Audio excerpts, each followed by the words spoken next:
As a pastor, I get to talk to a lot of people during the course of a week, not only in my congregation, but also in the community I live in and I work in. One of the things that I hear a lot about these days is the future. There's a lot of concern about it.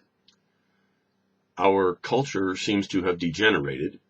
The society which lives within that cultural framework is not doing any better.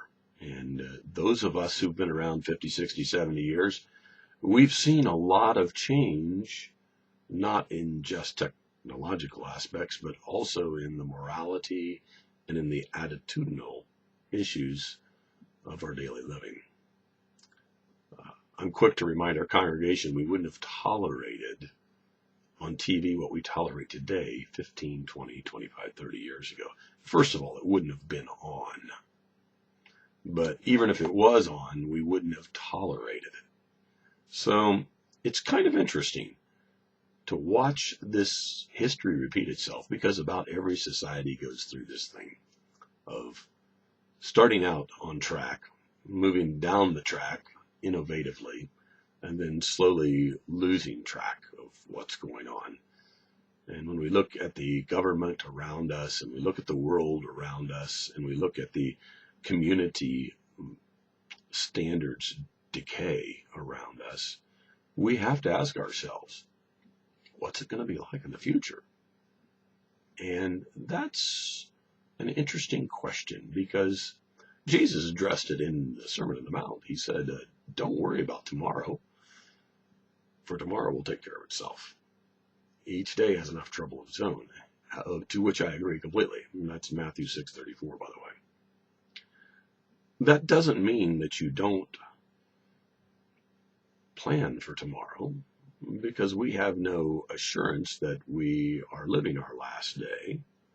On the other hand, and the flip side of that coin, we must live every day as though it is our last day, but we certainly cannot just ignore the fact that we'll probably be here in the morning. And I say probably kind of tongue-in-cheek, because obviously some of us won't be. And that's a reality we all must acknowledge in our lives at one point or another. Probably one of the biggest denial factors in our culture and society is that of our own mortality, our own death. Because we don't like to think of ourselves as dying very soon.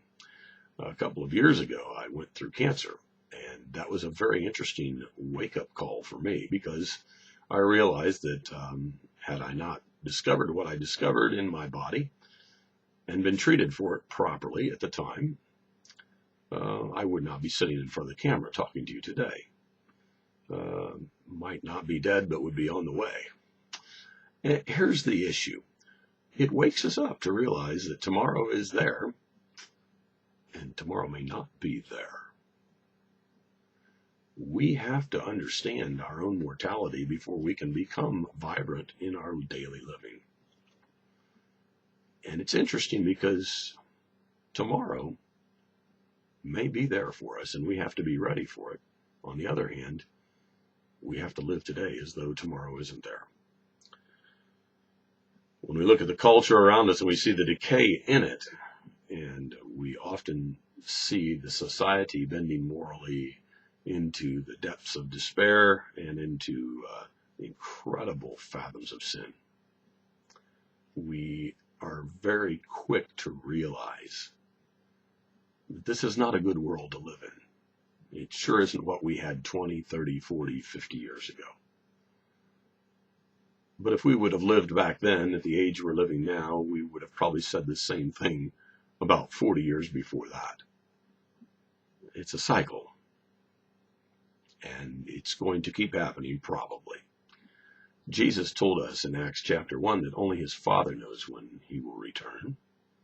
And so we don't necessarily just sit around thinking that he'll come back any second. Popular doctrine in a lot of evangelical circles teaches us that the return of Christ is imminent, which means it can happen at any second. I'd be the last person to deny that it could happen at any second. Realistically, that's a check that we're unable to cash at this point. I think there's a horrifying attitude within the church, the Christian church today, especially in Protestant evangelical circles, that we have an escape to all of this coming up soon.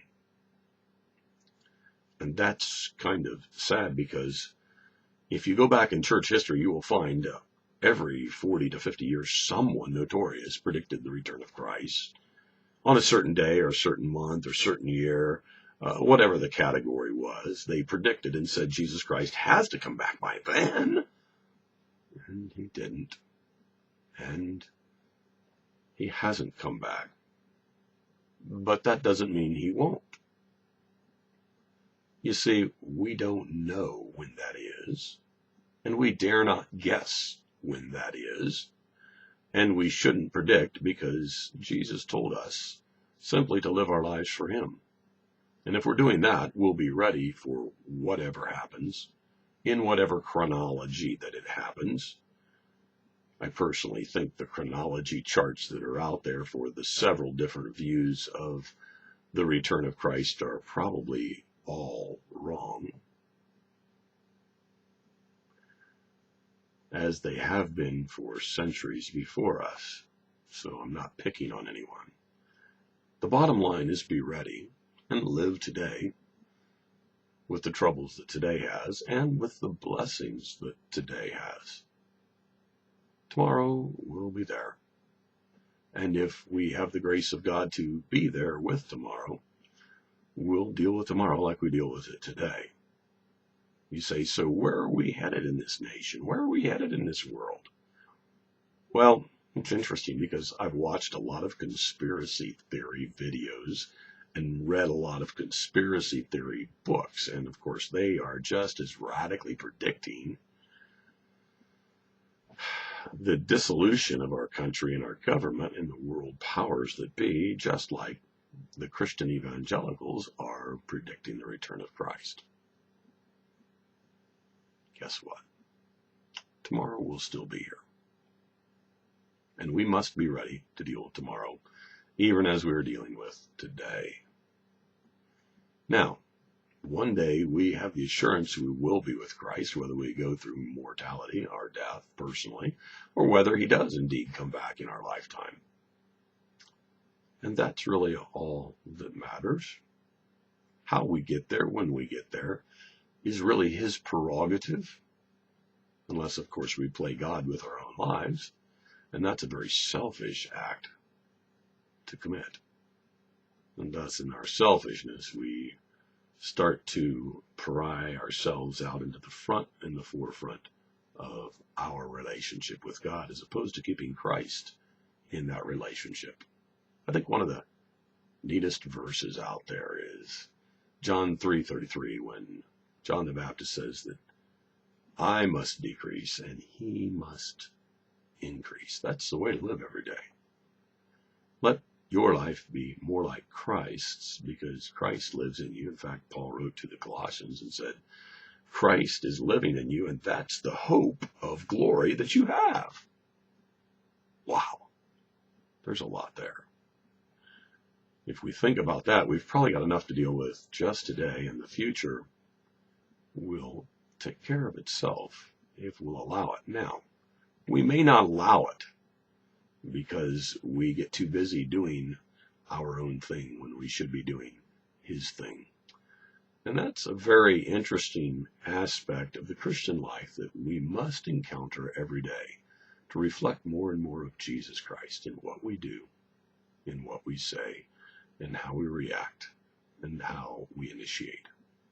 When we can do that, he will indeed be glorified in everything we do, and others will see the Christ we are trying to live out.